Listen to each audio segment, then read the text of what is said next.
Ayah mau pulang, tanya Sen dengan raut tak mau ditinggal. Iya, ini kan sudah malam. Besok ayah kembali lagi kemari untuk menjemput Sean berangkat sekolah, balas Taehyung. Ayah harus segera pulang agar bisa beristirahat. Sen mau ketemu ayah lagi kan besok pagi, tanya Yen. Kalau begitu tidak boleh melarang ayah pulang karena ayah sudah punya rumah sendiri. Jelas wanita itu. Kapan ayah bisa tinggal di sini lagi bersama dengan ibu, Sean dan nenek? Nanti ya sayang, jawab Taehyung. Ia sudah mengusahakannya, namun pada saat ini fokusnya memang masih tertuju pada kesembuhan mantan ibu mertuanya terlebih dahulu. Segera ya ayah. Iya, balas Taehyung dengan senyum. Sini berikan ayah pelukan perpisahan sebelum pergi. Sean menuruti dan mendekat kemudian memeluk Taehyung di sana. Ayah pulang sekarang ya. Iya ayah, hati-hati di jalan, kemana itu. Pamitan dengan ayah sudah selesai kan?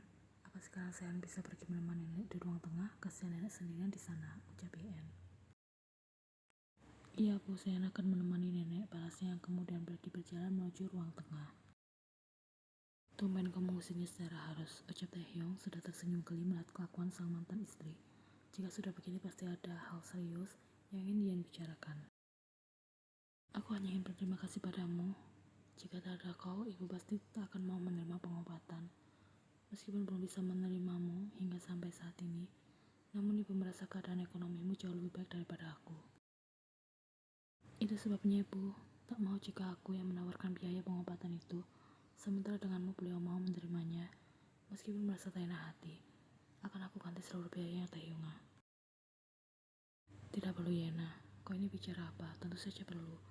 Meskipun aku sudah menerima permintaan rujuk darimu dengan syarat dan ketentuan berlaku, namun untuk saat ini status hubungan kita masih mantan suami dan istri. Aku tidak bisa menerima semua uangmu begitu saja, lanjut Yen. Siapa bilang kau akan menerimanya dengan cuma-cuma? Tanya Taehyung dengan senyum menggoda. Lalu aku harus membayarnya dengan apa? Tanpa banyak kata, Taehyung mengulurkan tangannya di sana dan meraih tengkuk Yen untuk menghapus jarak di antara mereka. Keduanya segera beradu di sana, namun tak bisa menutupi rasa terkejut Yen karena hal ini terjadi secara tiba-tiba. Wanita itu bisa merasakan sensasi menggelitik seolah ada ribuan kupu-kupu yang terbang di perutnya. Yen merasakannya lagi setelah sekian lama. Jatuh cinta pada lelaki yang sama setelah kejenuhan yang terjadi dalam rumah tangga mereka hingga berujung pada perceraian. Namun pada akhirnya wanita itu kembali jatuh pada sosok Kim Taehyung. Sekarang semuanya sudah lunas. Gumam Taehyung sembari membersihkan sisa saliva di sudut bibir Yen dengan gerakan jemari tangannya yang terasa begitu lembut.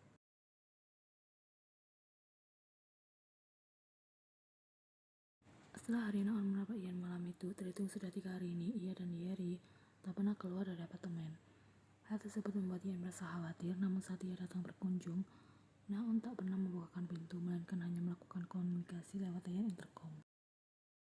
Kau ingin melihat Yeri lagi pagi ini? Kau benar-benar menyusahkan, ucap Naon sinis. Dari gambar di layar, Yen bisa melihat Naon yang tengah mengenakan masker.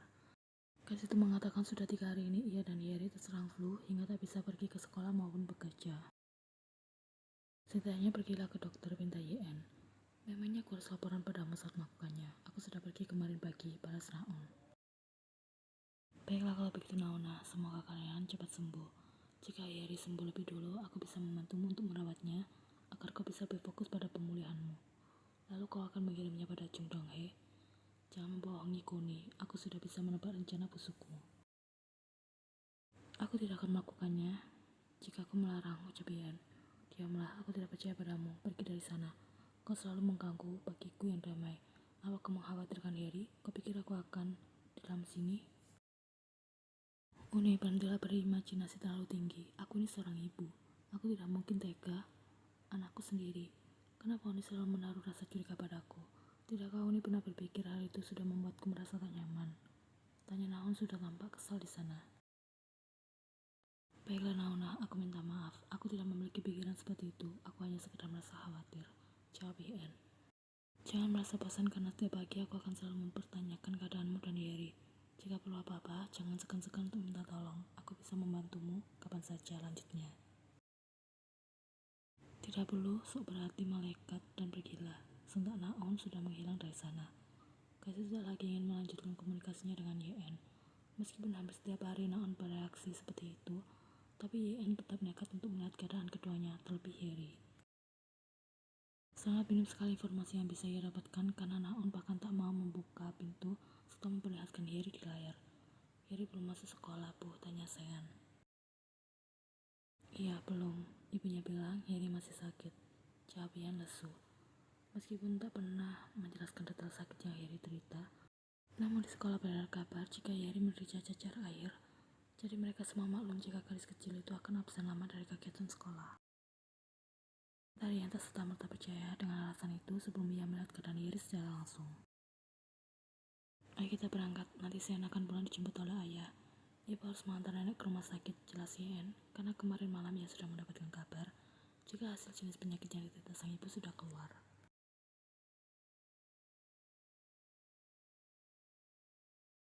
Karena kemarin belum tahu tumor apa yang tengah diderita oleh sang ibu, Ian mengantisipasi segala kemungkinan yang terjadi untuk tak semakin memperparah keadaan wanita itu. Ian banyak mencari rekomendasi resep-resep sehat yang aman dikonsumsi oleh penderita tumor. Meskipun ibunya seringkali protes karena rasa masakannya yang hambar, Ian tetap memberikan dukungan dengan turut makan menu yang sama seperti ibunya makan. Pekerjaan rumah juga sudah tak pernah ia pegang sama sekali. Karena jika melihat Ian sudah sibuk memasak sembari mengurus rumah, ibunya pasti akan merasa tak tega dan turut turun tangan. Padahal dokter selalu menyarankan agar wanita parubaya itu untuk beristirahat secara teratur serta mulai menjalani gaya hidup sehat serta tak membiarkan dirinya terlalu kelelahan. Kami pulang serta yang sembari menggandeng tangan Sean masuk ke dalam apartemen. Anak itu sudah memiliki jadwal latihan basket, sementara Ian memang selalu menyempatkan diri untuk pulang ke apartemen saat jam makan siang tiba untuk memasak. Selamat datang Seana, sambut Ian dengan senyum dan tak melepaskan fokusnya untuk memotong wortel segar di sana. Bagaimana dengan sekolah hari ini? Apa ada pelajaran yang membuat Sean merasa kesulitan? Tidak ada, Sean juga tidak punya PR. Jadi malam ini Sean boleh main bersama dengan nenek kan Bu? Jawab anak itu. Boleh, tapi hanya sampai jam 8 malam saja ya. Setelah itu Sean dan nenek harus segera tidur di kamar masing-masing, balas Ian. Iya Bu, Sean mengerti. Segera ganti baju agar tak merasa gerah. Tita Taehyung meminta Sean segera memasuki kamarnya yang dituruti anak tersebut dan bapaknya protes. Bagaimana? Tanya Taehyung pelan sembari mendekati Ian di meja dapur. Hasilnya sudah keluar kan? Aku membawakan ibu jus segar. Tanpa tambahan apapun, ibu boleh minum ini kan? Lelaki itu sudah menaruh botol jus dengan isian cairan berwarna hijau alami itu di atas meja dapur. Mungkin semacam jus buah dengan campuran sayuran. Asal tak ada tambahan apapun, ibu masih boleh meminumnya. Terima kasih Taehyungnya. Ya sama-sama, balas Taehyung. Dokter bilang itu tumor jinak, namun tetap harus segera dilakukan operasi agar tak mengganggu, ucap Ian dengan senyum cerah. Ia sangat bersyukur atas hal itu. Selama beberapa hari ini Ian bahkan tak bisa tidur dengan tenang karena terus kepikiran. Apalagi ibunya selalu berkata jika ia ikhlas menerima segala takdir Tuhan, sekalipun tumor yang ternyata adalah ganas. Tapi tidak dengan Yen. Wanita itu masih belum rela ditinggal sang ibu karena merasa ia belum banyak memberikan baktinya. Yen masih ingin menghabiskan banyak waktu bersama ibunya karena selama ini waktu wanita itu lebih banyak dihabiskan dengan bekerja serta mengurus keluarga. Kapan operasinya bisa dilakukan? Tanya Taehyung turut merasa bersyukur.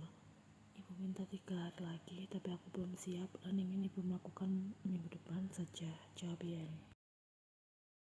Entah mengapa justru Yen yang merasa gelisah padahal sang pasien sangat tenang dan bahkan ingin segera mengakhiri semuanya.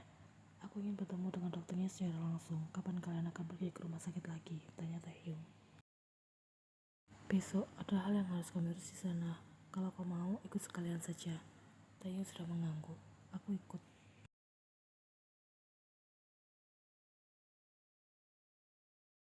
Nah, Kumam Donghae hampir-hampir tak mengenali siapa yang ada di hadapannya. Jika saja ada Hyeri di sana. Entah dari mana gadis itu tahu alamat rumah sewa Donghae, padahal mereka bahkan tak pernah mengobrol sebelumnya. Gadis itu mengenakan pakaian yang sangat tertutup, padahal ini bukan musim dingin. Tapi mungkin itu karena kondisi tubuhnya yang kurang baik seperti yang sempat Yan ceritakan. Wanita itu bilang sudah 3 hari ini, Naon dan Hyeri tak pernah keluar dari apartemen lantaran sakit. Yeri tidak mau Uma, tangis anak usia 5 tahun itu masih menggandeng tangan Naon yang terbungkus sarung tangan dengan erat. Terima ini, tita Naon dengan suara teredam akibat masker yang ia kenakan. Sebuah tas anak-anak, baru saja Naon lempar yang lever ditangkap oleh Donghae. Aku tidak sanggup untuk merawatnya lagi. Lanjutnya, yang kemudian mendorong kasar punggung Yeri hingga anak itu hampir terjatuh ke depan jika saja Donghae tak sigap untuk menahannya. Apa yang kau lakukan? Sontak Donghae tak terima gadis itu memperlakukan anak mereka dengan kasar. Sementara Yeri masih menangis di sana dan berusaha kembali pada Naon, tapi gadis itu meminta Donghae untuk menahan si kecil. Jelaskan sesuatu padaku, mengapa kau tiba-tiba datang dan membuatku bingung, tuntut Donghae. Bagian mana yang kurang jelas? Sudah aku katakan, aku tak sanggup untuk merawatnya lagi. Jadi aku serahkan dia padamu, balas Naon. Yeri tidak mau Uma, jadi Yeri semakin kencang saat Naon beranjak pergi dari hadapan mereka. Naona, panggil Donghae mengejar gadis itu, namun setelah mendekat Naon justru marah saat Donghae hendak menyentuh tangannya. Baiklah, aku tidak akan menyentuhmu, ucap Donghae, segera memberi jarak di antara mereka. Apa kau keberatan untuk merawatnya? Kau tidak sanggup? Jika memang begitu, aku bisa mengirimkan anak itu pergi ke panti asuhan atau bahkan menjualnya.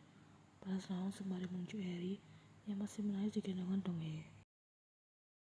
Aku tidak keberatan, tapi setidaknya berikan Yeri waktu untuk menenangkan diri terlebih dahulu. Kau tega pergi meninggalkan dia saat menangis seperti ini, tanya Donghae. Lelaki itu bisa melihat kedua mata Naon yang berkaca-kaca sementara ekspresinya tak terbaca karena gadis itu menggunakan masker yang menutupi hidung serta mulutnya. Berikan dia pelukan, tenangkan dia, pinta Donghae tak sampai hati melihat tangisan Yeri. Aku tidak bisa, kumam Naon dengan kepala tertunduk. Kau bilang ingin bertemu dengan Yeri setelah merawatnya kan? Aku sudah menuruti keinginanmu itu. Mulai saat ini rawat dia dan atur semuanya. Aku hanya memberikan sebagian barang-barang kebutuhan lainnya, silakan fasilitasi sendiri. Mulai saat ini Yeri sudah tidak ada hubungannya denganku, jelas Naon.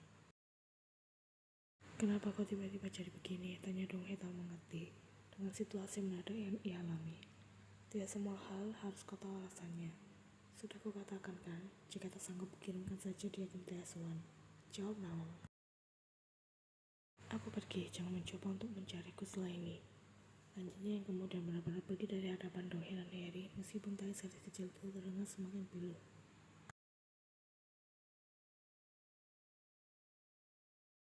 Setelah sampai di apartemen, tangis Naon langsung pecah. Namun kasih tahu ia sudah melakukan hal yang benar. Karena Taehyung dan Yen bilang mereka mengenal Donghae sebagai lelaki yang baik, itu yang membuat ia yakin untuk mengirim Yeri pada lelaki itu. Sejak ketahuan hamil Yeri, Naon sudah mencoba untuk memberikan kehidupan yang layak bagi calon anaknya itu. Meskipun Yeri hadir karena ketidaksengajaan, tapi Naon tak pernah kepikiran untuk menyingkirkan anak itu bahkan sebelum ia berhasil melihat dunia. Saat itu Naon nekat meninggalkan Donghae karena ia hanya seorang lelaki muda dengan mental dan keadaan finansial yang belum matang.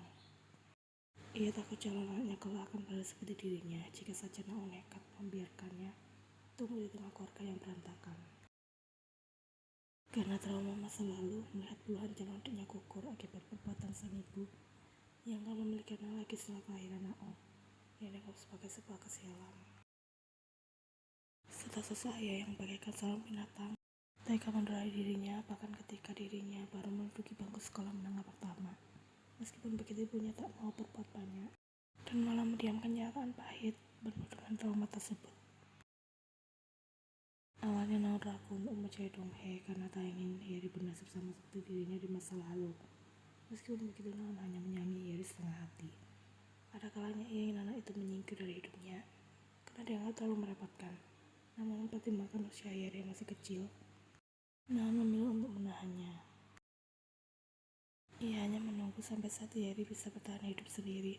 Setidaknya, Naon sudah bersikap lebih baik daripada ibunya dulu.